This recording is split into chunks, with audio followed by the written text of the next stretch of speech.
गणेशोत्सव म्हणजे आनंद, भक्तिभाव आणि परंपरेचा उत्सव. पण विसर्जनाच्या वेळी अनेकदा होणारी गर्दी, गोंधळ, अपघात आणि पर्यावरणाला होणारे नुकसान ही मात्र चिंतेची बाब होती.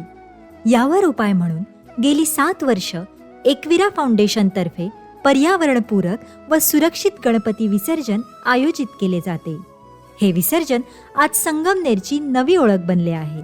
डॉक्टर जयश्रीताई थोरात यांच्या नेतृत्वाखाली अत्यंत चोख नियोजनासह हा उपक्रम राबवला जातो. संगमनेर शहरातील गंगामाई घाटावर गणेश भक्त मोठ्या संख्येने विसर्जनासाठी येतात आणि भक्तिभावाने बाप्पाला निरोप देतात. त्यावेळी त्यांच्या सेवेसाठी येथे एकविरा फाउंडेशनचे स्वयंसेवक सज्ज असतात. स्वयंसेवक श्री गणरायाचरणी अर्पण केलेले निर्माल्य गोळा करतात. त्याचे पुढे संगमनेर नगरपालिकेच्या माध्यमातून डिकंपोस्ट करून खत तयार केले जाते. सुरक्षिततेसाठी जागोजागी बॅरिकेड्स लावलेले असतात. श्री गणेशांना भक्तिभावाने साखळी पद्धतीने विसर्जनाच्या ठिकाणी घाटावर आणलं जातं. त्यानंतर पुढे मूर्ती बोटीत ठेवून पाण्यात विसर्जन केले जाते.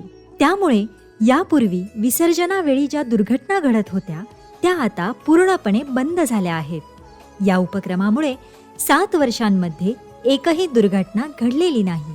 याचबरोबर सुदर्शन निवासस्थानाजवळील जाणता राजा मैदानात कृत्रिम हौद तयार करून तिथेही विसर्जनाचे उत्तम नियोजन केले जाते. तर जोरवे गावी प्रशिक्षित स्वयंसेवकांच्या मदतीने नदीत गणरायाचे असेच पर्यावरणपूरक व सुरक्षितपणे विसर्जन केले जाते.